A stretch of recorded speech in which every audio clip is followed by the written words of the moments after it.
Hello, and welcome to the Historia Dramatica podcast. I'm your host, Willem Conley. Thank you for listening, as always. Before we begin today, I'd just like to thank you all once again for the way that you received the last series on the life and times of Huey Long. I'm glad you seem to enjoy listening to it just as much as I enjoyed producing it, and I am just as excited to present to you this new series on the Meiji Restoration, so, without further ado, let's jump into it.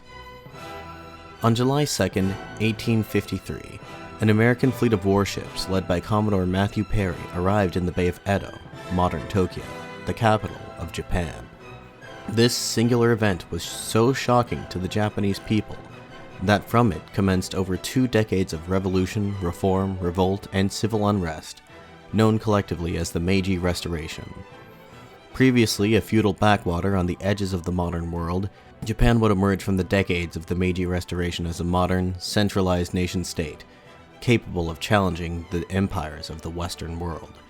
In this series of episodes, we will explore this tumultuous period of Japanese history.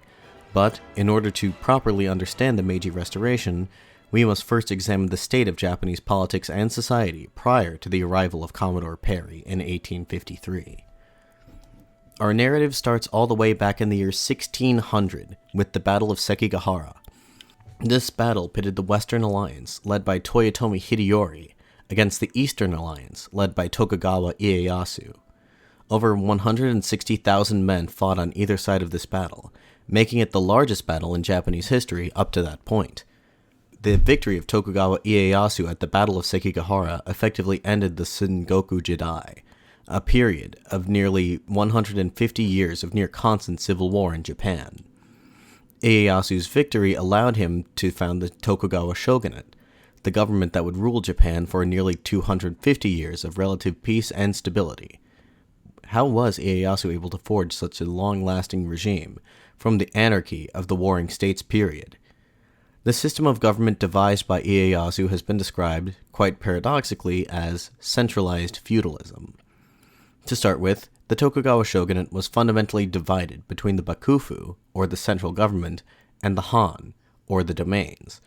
At the head of the bakufu was the shogun, the military leader of all Japan. At the heads of the hans were the daimyo, or the regional lords. The relationship between the shogun and the daimyo is similar to that between a European monarch and his retainers. The daimyo were responsible for their feudal domains and were allotted a certain degree of autonomy in these regards, but they were nonetheless oath-bound to the shogun. The shogun placed very cumbersome restrictions on the daimyo's autonomy, so as to discourage rebellion. The shogun's permission was required before a daimyo could make a marriage alliance with another clan, or to undertake certain construction projects in his own domain, to give 2 examples. Cementing the shogun's control over his subjects was the policy of alternate attendance, whereby a daimyo was forced to alternate his years between his own domain and the shogunal capital of Edo. The daimyo class was subdivided between Fudai daimyo, direct vassals of the Tokugawa, and Tozama daimyo, lords who had only submitted to Tokugawa rule after the defeat at Sekigahara. Members of the former category were allotted a number of special privileges, such as being allowed to serve in the bakufu government and being granted exemptions from alternate attendance, whereas members of the latter category had even more restrictions placed upon their autonomy. Now, I'm sure you're wondering, where was the emperor in this arrangement? Even during the Tokugawa shogunate, the emperor was the de jure ruler of all Japan. It was from the emperor that the shogun theoretically derived his authority. But while, in theory, the shoguns ruled by the emperor's grace alone, the shoguns were able to politically sideline the emperors, keeping them sequestered off at their little court in Kyoto, a little world all unto themselves. An important aspect of the Tokugawa shogunate was the policy of sakoku, or closed country. The Japanese had many encounters with the Europeans during the Sengoku period. European traders introduced to Japan, among other things, firearms and Christianity.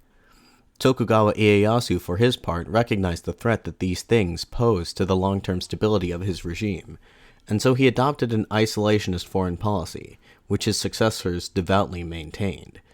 Under the Sakoku laws, to attempt to even leave the country was punishable by death. Foreign religions, i.e. Christianity, were banned outright, while international trade was subject to strong state regulations. Trade from other East Asian countries, particularly China, was allowed, and even encouraged to an extent, but trade from European countries was heavily restricted. The only European state with trading privileges in Japan was the Netherlands, and even the Dutch merchants were restricted to the island of Deshima, in the harbor of the western Japanese port city of Nagasaki. This is not to say that other European powers did not attempt to establish trade relations with Japan. The history of the Tokugawa period is full of attempts by the British, Russians, French, and others to trade with Japan, but all were rebuffed. It is difficult to say whether these policies were what saved Japan from falling victim to European colonial ambitions at an earlier time, but it is worth reiterating that the era of the Tokugawa shogunate was one of relative peace and stability in Japan. That is, until 1853, with the arrival of the aforementioned Perry expedition. On July 2nd, 1853, Commodore Matthew Perry entered Edo Bay with 4 American warships, containing 61 cannons and a little less than 1,000 men total. The Japanese onlookers were astonished at the very sight of these massive vessels, 6 times the size of the average Japanese ship. One witness reported, quote, "2 of the American warships are clad in iron. One is mounted with 30 or 40 cannons, one with 12. The other 2 ships are mounted with 20 cannons each. They can move about freely without the use of oars, and can come and go with great speed.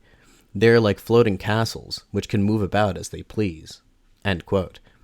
This was actually not the first time that the Americans had attempted to establish contact with Japan. This was the era of manifest destiny.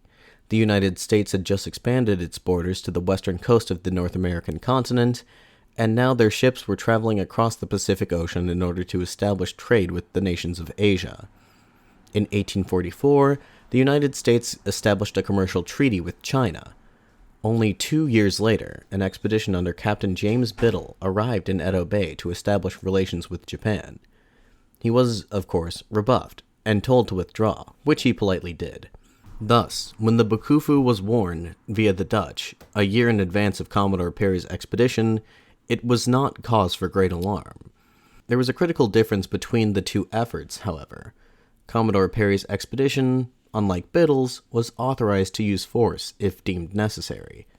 Tensions were high when the Japanese envoy and his interpreter boarded Perry's flagship, the USS Susquehanna. Perry had refused several requests of the Japanese to relocate to Nagasaki in order to have his case heard out. Perry remained firmly in place in Edo Bay. In the meantime, the call had gone out to the surrounding daimyo, who dispatched their warriors to the scene. The American ships' cannons were trained on the thousands of well-armored samurai who lined the shore, armed with swords, spears, and antiquated matchlock rifles. Perry relayed his message to the Japanese envoy, that the United States desired to conduct a commercial treaty with Japan. When the envoy once again instructed Perry to travel to Nagasaki, he refused, and then gave the envoy a personal letter, along with an odd gift, a singular white flag. In the letter, Perry threatened to use military force against the Japanese if the Americans' demands were not met. In that event, the white flag, he said, would come in handy, as the Japanese were almost certain to lose. With little choice left, the Japanese envoy agreed to accept the president's letter in a formal ceremony, under a hastily constructed pavilion on the beach of the village of Kurihama. The ceremony was rather laborious, with translators having to translate Japanese into Dutch and Dutch into English and back again. Only 9 days after his arrival, Perry and his squadron departed. He would give the Bakufu time to mull over the American proposal. But, he warned, when he returned, he would be back with an even bigger fleet, one capable of wiping Edo off the map entirely. Commodore Perry's arrival put the Tokugawa Bakufu in a rather unenviable position. Their options were quite limited. Should they bow to the Americans' demands, or do they try to fight them off in a war that they knew that they were bound to lose? Either way, the result would be a loss of legitimacy for the Bakufu, the legitimacy of which rested on military strength. Uncharacteristically, the Bakufu reached out to its own subjects for advice on how to handle the current crisis, circulating a translated version of the American letter and requesting for advice on how to deal with the current crisis. Perhaps attesting to the Bakufu's desperation, even the untrusted Tozama daimyo were solicited for their advice. Hundreds of letters poured into Edo in the coming weeks. The responses split more or less into two different camps. The majority advised rejecting the Americans' demands outright, even if it would result in war. They had seen what had happened to China at the end of the Opium Wars 2 decades prior, and had no desire to see Japan become a quasi-colony of the Western powers. Proponents of such a course of action formed the nucleus of the Expel the Barbarians movement. Far fewer suggested accepting the Americans' demands, although these intellectuals were not proposing sitting down and becoming a colony of the United States. They, too, had seen what had happened in China as a result of the Opium Wars, but they reached the opposite conclusion. They saw cooperation with the foreign powers as a temporary and pragmatic measure, whereby Japan could buy itself time to build up its military strength, and then to expel the barbarians from the country by force of arms. Proponents of this course of action formed the nucleus of the Open the Country movement, and, although they were smaller in number, their influence would grow considerably in the coming years. Commodore Perry returned to Edo on February 13, 1854, much earlier than expected. This time he brought along 7 black ships, instead of just 4. This time Perry went to great lengths to impress upon the Japanese that this time he would not leave without having concluded a treaty. Negotiations began at the beginning of March and lasted for about a month. This time the Bakufu had ordered its representatives to agree to most American demands. The sole exception was when Perry proposed a commercial treaty on the lines of the one that America had signed with China previously. Treaties such as the American-Chinese Treaty forced China into an exploitative trade system known as the Treaty Port System, which resulted, among other things, in a partial loss of sovereignty for China. The Japanese knew this well, and were determined to not share in China's fate, so Perry's proposal was roundly rejected. The only other hang-up the negotiators had was the matter of which specific Japanese ports were to be opened up to American trade. Eventually, the ports of Shimoda and Hakodate were decided upon. The euphemistically named Treaty of Peace and Amity, also known as the Convention of Kanagawa, was signed by representatives of the Tokugawa Bakufu and the United States of America on March 31st, 1854. All things considered, both sides were relatively pleased with the results given the circumstances. Japan had managed to avoid the fate of China, and Commodore Perry had, in his own words, quote, opened Japan to the nations of the world, end quote. With his objective having been completed, Perry departed Japan for good that July. He had no idea that he would leave in his wake several decades of political upheaval and civil unrest. The treaty that was signed by Perry, containing as it did no specific provisions for foreign trade, was by no means a permanent solution to the problem that Japan now faced. By that same token, however, the signing of the Perry Treaty did not induce widespread civil unrest the way that it was feared that a full commercial treaty would have. Also, buying the Bakufu some time were events such as the Second Opium War in China and the Crimean War in Russia, which distracted the great powers of the West for the years immediately following 1854. But it would not be long before they would return, and inevitably would demand a more vigorous treaty, and Japan had to be ready for the moment that they did. These interim years were a time of vigorous political debate across Japan. Across the spectrum of political thought was near unanimous recognition of one basic reality. The old policy of Sakoku isolation as such was no longer feasible. Japan was simply too outmatched technologically to stand a chance against the United States or any other Western nation in a real war. If they were to achieve their hope of holding their own against the so-called barbarians, Japan needed to modernize, and fast. This meant the widespread adoption of Western-style weapons, military tactics, and even political theories to be used in the defense against the Westerners. One Tozama daimyo summed up his views on the matter with the rather succinct slogan, quote, "Control the barbarians through barbarian technology," end quote. Before long, advocates of both the Expel the Barbarians and the Open Up the Country movements were espousing this same sort of rhetoric. A rather telling example of this dynamic can be found in the story of Yoshida Shoin, a young retainer of the Choshu clan, who was quickly becoming one of Japan's foremost public intellectuals. Yoshida was somewhat of a child prodigy. He attended college at the age of 8 years old and began to give lectures at said college at the age of 9. He was acutely aware of the threat posed to Japan by the West. In 1848, 5 whole years before the Perry expedition, he had written to the Shogun to warn him of this danger. His words seemed to have gone unheeded. Yoshida was in Edo to bear witness to Perry's first arrival in 1853. At that time, he was 23 years old and rather hot-headed. He proposed to a group of his students that they try to fight the foreigners with their swords. He was quickly laughed out of the room. But when Perry returned in 1854, Yoshida had a new idea. He was very active in the public debate spurred on by the Perry expedition, and he had become convinced that the most efficacious course of action was to control the barbarians through barbarian technology. He conspired with a fellow student, Kaneko Shikanosuke, to stow away aboard Perry's ship to travel to the United States, where he would, in his words, investigate the situation in their country.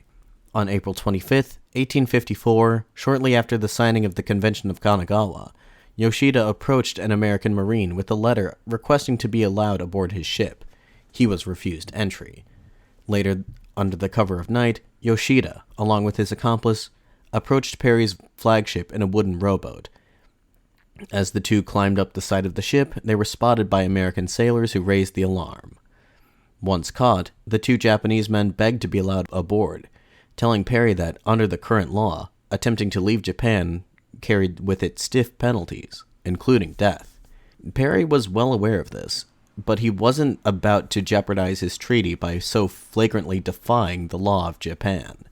He turned in Yoshida and Kaneko to the Tokugawa authorities on the shore.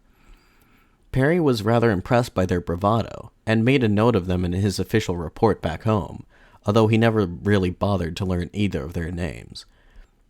Both Yoshida and Kaneko managed to avoid the death penalty, and were sentenced to imprisonment. Kaneko died in prison after a few months, but Yoshida lived, and continued to read and write industriously. It was these writings, which were produced in prison, that, in part, made Yoshida Shoin into one of the most prominent intellectuals of the Expel the Barbarians movement. Although the Bakufu was still reluctant to end the policy of seclusion, many in government agreed with the logic of controlling the barbarians through their own technology, and as such, they began to modernize Japan's military. This is evidenced by the 1855 founding of the Nagasaki Naval Academy. Here, 160 samurai, representing both the Fudai and Tozama domains, as well as the Tokugawa themselves, were instructed in navigation, shipbuilding, surveying, mathematics, engineering, and gunnery by 22 Dutch naval officers, for the express purpose of bringing Japan's navy up to modern European standards. The Dutch government even granted Japan its first modern naval vessel, the Soimbing, rechristened the Kanrin Maru. This sort of strain of thought was not new in Japanese political and intellectual circles. 2 decades earlier, a retainer of the Mito clan, Aizawa Seishizai, published his massively influential work, The New Theses. In this document, Aizawa lays out arguments for adopting Western-style weapons and technology to fight against the Westerners, should they arrive en force in Japanese shores. His New Theses advocated for Joi, which is to say, expelling the barbarians, presaging the Expel the Barbarians movement that would emerge in the wake of the Perry expedition a few years later. Crucially, Aizawa also had some other ideas about how Japan could defend itself against the West. He believed that the Japanese people, having grown weak after centuries of peace, needed a central figure to rally behind in order to become strong once again. That figure would not be the shogun, but rather the emperor. Aizawa was one of the earliest advocates of the abolition of the shogunate and the return to absolute imperial rule. It was thanks to his work that the concept of expel the barbarians, or Joi, and revere the emperor, Sono, would be merged into one, revere the emperor and expel the barbarians, in Japanese, Sono Joi. Despite the widespread consensus that opening the country was more or less inevitable, the Bakufu remained quite reluctant to end the policy of seclusion. Seclusion, it must be remembered, had brought Japan 250 years of peace and stability, or so they believed. To end it now ran the risk of fundamentally altering the very structure of Japanese society and government. One author likened it to removing the pillars from the foundation of a building. Secondly, to manage such a monumental project, the Bakufu needed a vigorous and dynamic leader, and thus far none existed. The current shogun, Tokugawa Ieyasu, was a feeble and sickly man. He suffered from a speech impediment and was even unable to sit upright for more than 30 minutes at a time. Mentally, Ieyasu is described by contemporaries as being, quote, a man of marked discretion, extreme reticence, and gentle nature, end quote. Ieyasu had come to power only after his father, the far more capable Tokugawa Ieyasu, died of a stroke only 1 month after Commodore Perry's arrival in Edo Bay. The fact that Ieyasu was unfit to rule was a fact that was widely acknowledged. Despite the fact that he was only in his late 20s, the members of his court scrambled to find an heir for the childless and ailing shogun. Under normal circumstances, Tokugawa Yoshitomi would have been made heir without any big to-do, considering the fact that he had the closest blood relation to the current shogun. However, the laws of succession in the Tokugawa shogunate did not specify that the heir had to be the closest blood relative. A political faction within the Bakufu, led by Tokugawa Nariaki, advocated for the candidacy of Nariaki's son, Tokugawa Yoshinobu, also known as KK. The practical difference between Yoshinobu and Yoshitomi was that Yoshitomi, at the time of Ieyasu's death in 1858, was only 12 years old, whereas Yoshinobu was already a fully grown man of 21 years. Yoshinobu's supporters argued that Yoshinobu was capable of providing the kind of leadership that the Bakufu needed so desperately in this trying time. But the power struggle between the different factions of the shogunate supporting Yoshitomi and Yoshinobu went deeper than a mere dispute over succession laws. Whichever faction won this power struggle would be effectively able to control the shogun, and therefore enact their own political agendas. Either candidate had powerful men supporting them, each with opposing ideas on politics, specifically on foreign policy. As previously mentioned, the pro-Yoshinobu faction was headed by Tokugawa Nariaki, his father. Nariaki has been described by historians as a nationalist, although it is worth mentioning that the Japanese nation, as such, did not really exist during this period, so it may be more accurate to call him a proto-nationalist. In his time, Nariaki was known as Rekko, which translated can alternatively mean either extreme lord or patriotic lord. In addition to carrying the Tokugawa surname, Nariaki had acquired a deal of expertise in government matters, thanks to his tenure as advisor for maritime defense under Shogun Tokugawa Ieyasu. In his capacity as the shogun's advisor, he warned Ieyasu of the, quote, intention of the foreign barbarians to propagate Christianity, to trick the people of our sacred land, conducting trade with us, pillaging our wealth, impoverishing our people, and finally, taking our country by military force, end quote. When Commodore Perry's squadron arrived in Edo Bay, Nariaki lobbied hard for the shogun to order an attack on the American vessels, regardless of the consequences, but he did not have his way. It is safe to say that, in terms of foreign policy, Nariaki's stance fell squarely into the expel the barbarians camp. Nariaki firmly opposed any further diplomatic dealings with the Western powers, even the Dutch, and advocated for a military regeneration of Japanese society so as to prepare for the inevitable military confrontation between the West and Japan. He was confident that even if Japan was defeated in the coming war, said defeat would galvanize the Japanese people, and that they would rally to defeat the Westerners eventually. The de facto leader of the pro-Yoshitomi faction was Ie Naosuke, the Fudai daimyo of Hikone. Ie's contemporaries were not quite as kind to him as they were to his counterpart Nariaki. Ie has been described by one source as, quote, ignorant and stupid, end quote. A slightly more charitable account of his personality was written by Tokugawa Yoshinobu, whose candidacy for the shogun Ie opposed. Yoshinobu wrote that Ie was, quote, decisive, yet lacking in intellect, He was somewhat arrogant in his demeanor and seemed to look down on people." End quote.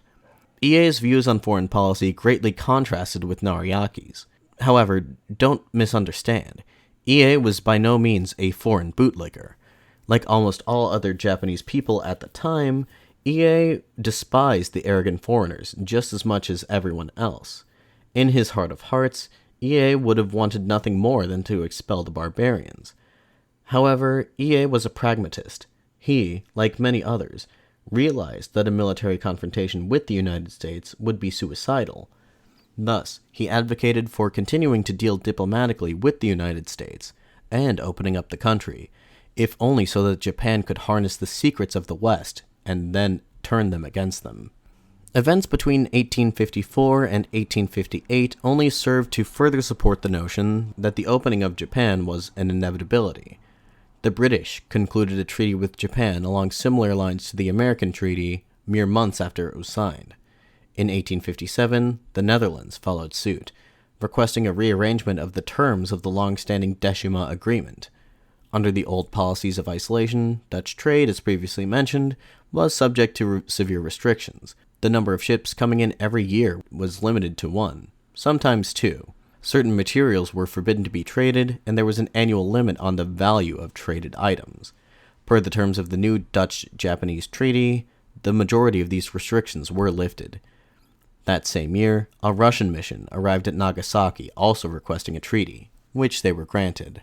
The signing of these 2 further treaties was perhaps what emboldened Townsend Harris, the American consul in Japan, to approach the Bakufu to request a new treaty. The moment many in Japan had dreaded had arrived. Harris negotiated with Hotta Masayoshi, who was the head of the Tokugawa Council of Elders, making him, at the time, the second most powerful man in the Bakufu, next to the Shogun himself. Hotta's opening move was to offer Harris a similar deal to the one that had been struck with the Netherlands. Harris rejected this outright. He demanded less restrictions on trade, more open trading ports, and the right to maintain a diplomatic outpost in Edo. While Harris ultimately succeeded in getting most of what he wanted, he and Hotta wrangled back and forth on a few points of contention, namely on the specific ports which were to be opened and in which city the Americans' permanent diplomatic mission was to be placed. Negotiations stalled a few times, at which point Harris, growing increasingly agitated, ominously threatened Hotta by telling him that he was determined to get his treaty, and that there was a difference between a treaty signed of one's free will and a treaty signed when one side has a fleet of warships on standby. In May of 1858, the Second Opium War between Britain and France on one side and the Qing dynasty of China on the other concluded. Townsend Harris, hoping to expedite the negotiation process, warned Hotta that now that British and French naval squadrons were no longer needed in China, it would not be long before they, too, streamed into Japanese harbors, looking for new treaties, and surely the terms of the British and French would be just as stiff as those of the Americans. The political pressure on the Bakufu only continued to mount. The final straw came in April, when negotiations between Hotta and Harris stalled once again. Harris threatened to travel to Kyoto to present his proposal directly to the emperor for his approval. The very notion of a foreigner entering the ancient imperial capital was unthinkable, to say nothing of the inevitable popular backlash that such an action would result in. The threat worked, and an anxious Hotta agreed to Harris's terms. However, either way, the approval of the emperor was necessary for the treaty. The thing is, Emperor Konmei and his court were, given the fact that they were largely closed off from the rest of the world, poorly informed on matters of politics and incredibly xenophobic to boot.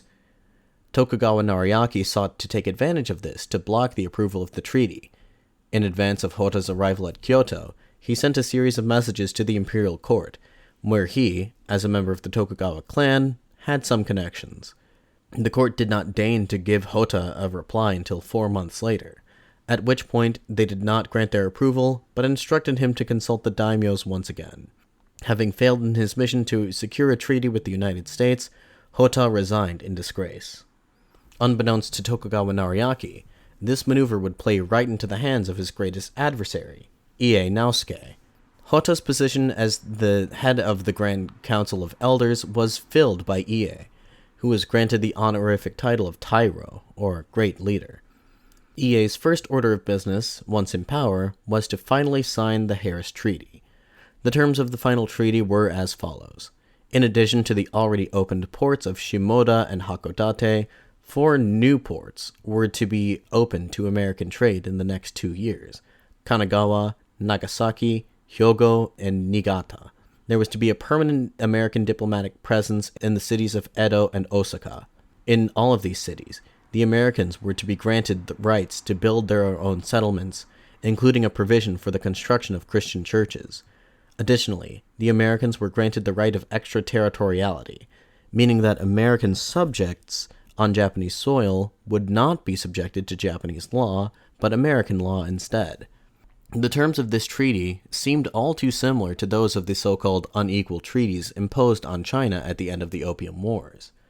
And while the terms of the Treaty of Amity and Commerce, as it was officially called, were far from ideal, Ie was able to pressure Emperor Komei into granting his approval to it, as he was able to convince him that he had no other recourse. As a result of the Treaty of Amity and Commerce, Japan was now inexorably drawn into the Western colonial economic system. The risks were high. As author W.G. Beasley wrote, there were 2 real dangers that would result in Japan being turned into a colony or a protectorate of the Western powers.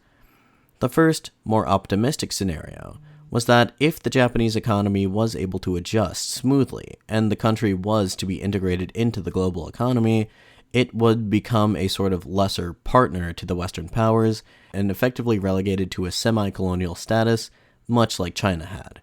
The other, far more likely scenario was that if the signing of this treaty provoked a hostile political reaction in Japan, there was a danger that the Western powers might launch a military intervention in the country so as to protect their economic interests, which would ultimately result in Japan becoming a protectorate or colony of the Western powers. Still, Ie Naosuke was confident that he had acted in Japan's best interests.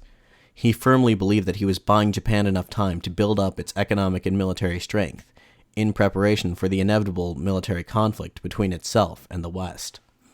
Ie soon moved to consolidate his power within the Bakufu. On August 14th, the ailing shogun, Tokugawa Ieyasu, finally died. The reported cause of death was heart failure induced by beriberi, a disease caused by vitamin B1 deficiency. Understandably, rumors abounded that he had actually been poisoned. Ie's position as Tairo ensured that he was able to secure the shogunate for his preferred candidate, Tokugawa Yoshitomi, who soon after became known as Tokugawa Iemochi. Seeing as how the new shogun was only 12 years old, Ie Naosuke effectively became his regent, ruling in his stead until he reached the age of majority. With the full power of the shogunate behind his back, Ie initiated the first stage in what would become known as the Great Purge of Ansei, so called for the Japanese calendar year in which it took place. Ansei, ironically, means tranquil government. Ie first had his strongest political opponents arrested and placed under house arrest. Among others, this group included Tokugawa Nariaki and Tokugawa Yoshinobu. For these actions, Ie Naosuke was censored by the imperial court at Kyoto, but this would not be enough to stop him. Before long, he initiated the second phase of the Ansei Purge. This time, lower-ranking nobles who were partisans of the Sono-Joi movement were hunted down and arrested en masse in Kyoto, then were transferred to Edo in cages. Anyone determined to pose a challenge to the Tokugawa Bakufu was caught up in the purge. A number of public intellectuals who espoused the Sono-Joi ideology were arrested and beheaded like common criminals.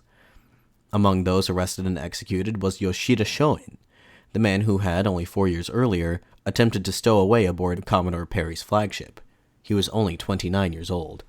Those deemed to not pose as much of a threat were merely placed under house arrest, forced into early retirement, or forced to enter the Buddhist clergy. While the Ansei Purge was of a very wide scope, over 100 people were arrested in total, including members of the imperial court, it would seem that Ie Naosuke underestimated the backlash that his actions would elicit. For some time now, the current of Sono, expel the barbarians, and Joi, revere the emperor, had been merging. Simultaneously, most Japanese people's instinctual revulsion towards the barbarians led them to rally around the emperor, and their reverence of the extremely xenophobic emperor led them to despise the barbarians even more. Thus, the ideas of sono and joy became merged into one coherent ideology, sono joy: revere the emperor, expel the barbarians. There was a groundswell of support for the sono joy movements among lower-class samurai.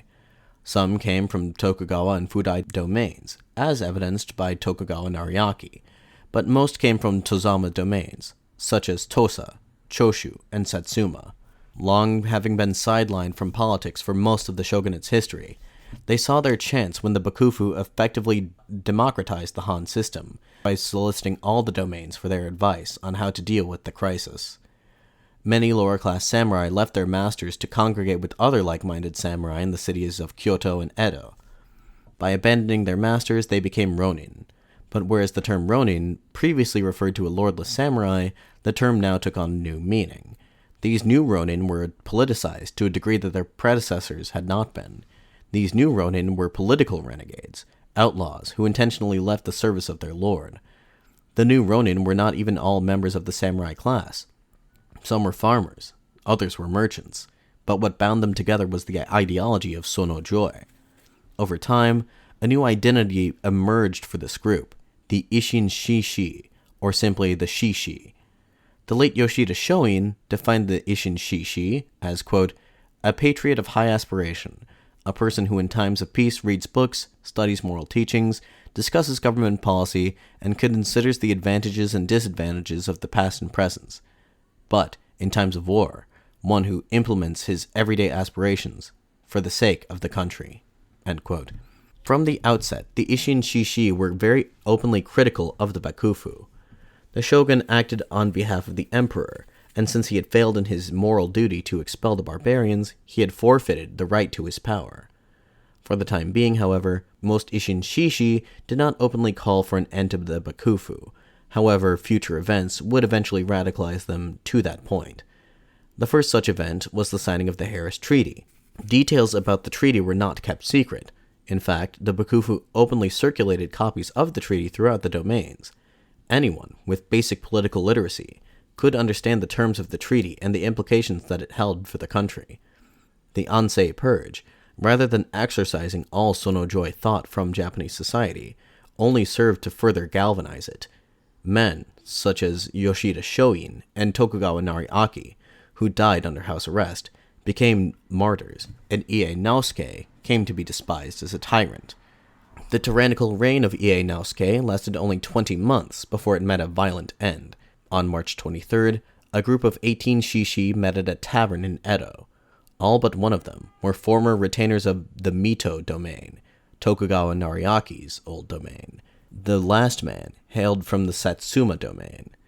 Each of them had quit the service of their daimyo and become ronin so as not to implicate their lords in what they were about to do the next day. The manifesto written and signed by the 18 men very clearly outlines the reasons for their actions. Ie Naosuke was guilty of sacrificing Japan's national honor by signing treaties with the foreigners against the will of the emperor. What's more, they had dishonored their former lord, Tokugawa Nariaki, by imprisoning him under false charges. Quote, therefore we have consecrated ourselves to be the instruments of heaven to punish this wicked man, and we have taken on ourselves the duty of ending a serious evil by killing this atrocious autocrat. End quote. The next day was an important spring festival in Japanese society. Ie Naosuke was among the many daimyo invited to the shogun's residence at Edo Castle to partake in the festivities. Ie and his 60-man entourage entered the castle from the Sakura Damon, a gate on the south side of the castle. That day, a ferocious snowstorm struck the area. Ie's bodyguards sheathed their swords in protective holders to protect them from the snow, thus making them harder to unsheath. The 18 ronin mingled amongst the civilian crowd, who had turned out to watch the procession. Suddenly, right as Ie passed in front of them, one of the assassins threw off his hat and slashed 2 of Ie's bodyguards across the chest. After this, another shot a pistol into the plankin Ie was being carried upon. The shot struck him in the neck and paralyzed him. A fierce melee ensued, as Ie's remaining bodyguards confronted the assassins. In the midst of the pandemonium, another assassin, the only man from Satsuma, Aimura Jisaemon, charged the plankin, dragged Ie from it, severed his head, and raised it aloft, declaring that he had just killed the hated tyrant Ie Naosuke. All assassins but one managed to flee the scene. Arimura, along with 2 of his mortally wounded companions, then committed seppuku, ritual self-disembowelment. All but 2 of the assassins were executed in the wave of arrests that followed, but they had accomplished their goal. The tyrant, Ie Naosuke, was dead. And it is with that I will end things for today. Be sure to tune in again in 2 weeks to watch the 18 Assassins' brazen action sets off a decade of terrorism and war, the likes of which Japan had not seen since the days of the Sengoku Jedi, 250 years earlier. If you like this episode, please consider leaving a review on Apple Podcasts or whatever podcast listening platform you use in order to help the show reach a wider audience. If you have questions, comments, concerns, etc., please feel free to email me at historiadramaticapod@gmail.com. Or alternatively, contact me via Twitter or Facebook, links to both of which will be in the description of this episode. If you enjoy the podcast and would like to help contribute to keeping the show running, then I'd encourage you to check out the show's Patreon page and the eBay store, where I have listed a number of books for sale. Anyway, I'd like to take this opportunity to once again thank you for listening. This has been the Historia Dramatica podcast, and I'm your host, Willem Connor, signing off.